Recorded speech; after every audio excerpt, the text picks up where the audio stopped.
Граѓанските активисти велат дека расте бројот на заболените од рак како последица на аерозагадувањето. Специјалистите по јавно здравје смируваат дека нема драстични промени во бројките освен кај децата, но тие дијагнози не ги поврзуваат со загадениот воздух. Енормно загаден воздух ќе дишат битолчани и оваа зима. Од лани до сега, ниту општината, ниту државата не направија ништо за да се намали аерозагадувањето во Битола, еден од 10 најзагадени градови во Европа. Бројките се поразителни. Битола годишно има по 180 дена загаден воздух или 5 пати повеќе од дозволените 35 дена во една година. И дозволените 50 микрограми на кубен метар многукратно беа пречекорени. Локалните активисти од Сдруженијето За нас се работи за 1 септември закажаа нов протест за чист воздух. Тоа ќе биде уште еден од редицата протести што почна уште во ноември 2014 година.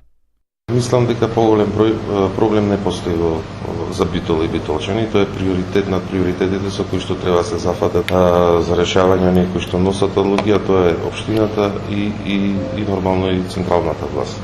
Она што се случува во Битола е на праг на елементарна непогода. Термоелектраната Рек Битола, подружница на Елем, е најголем загадувач на општината, на државата и втор најголем загадувач во Европа. Освен што нема филтри, втор проблем е опепелувањето. Кога ќе дувне ветар, пепелта се разнесува насекаде. Но Рек Битола произведува речиси 80% од струјата во Македонија и од стратегиско значење за државата. Од Министерството за животна средина велат дека мерките на државата се фокусирани да се намали загадувањето на воздухот од термоелектраната. Велат дека тоа е можно само со десулфуризација на рек и гасификација на општината. И двете се долгорочни и скапи мерки. Првата значи модерен технолошки процес, со што ќе се намалат емисиите на сулфурен диоксид и прашина, како и нова станица за третман на отпадни води. Греењето на газ се уште е само идеја, на терен ништо не се работи. Се зависи точно кога ќе се воспостави десулфуризацијата. Би имало голем ефект, ќе се работи за мерка која што ќе доведе до голема редукција на прашината и сулфур диоксид од Рек Битола конкретно. Се зависи како е планирано во моментов да се спроведе и кога би бил завршниот рок на воспоставување на овој уред. Финансирањето на мерките треба да се направи од страна на владата. Токму затоа рокот е не можам да го кажам јас во моментов. Ниту актуелното, ниту поранешното раководство на Елем не сакаа да одговорат дали преземаат конкретни мерки за планот за десулфуризација. Властите на Битола не одговорија на нашето барање да кажат како ќе го решаваат проблемот со загадувањето.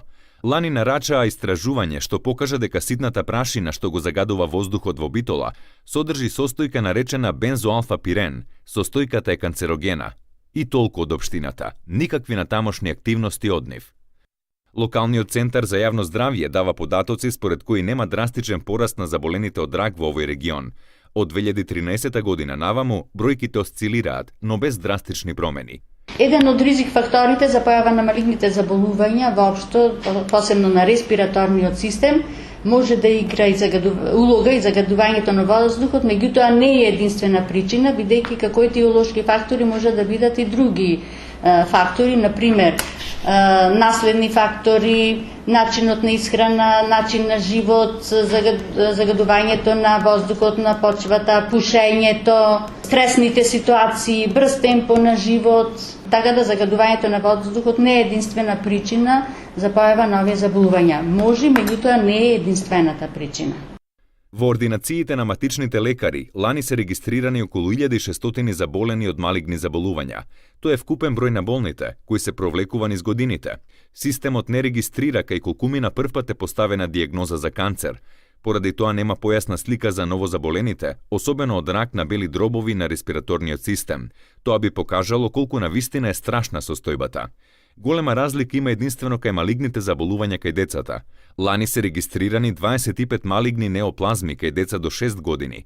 Тоа е 3 пати повеќе од 9 регистрирани во 2015 година.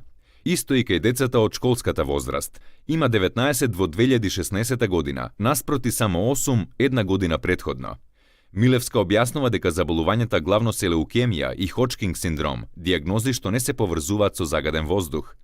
Според извештајот на Светска банка, 1350 луѓе годишно умираат во Македонија како директна последица на загаден воздух. Локалната самоуправа и оваа зима ќе ја дочека како и ланската, и како таа претходно. Нема абер за никаква стратегија или пак конкретни мерки за заштита на битолчани.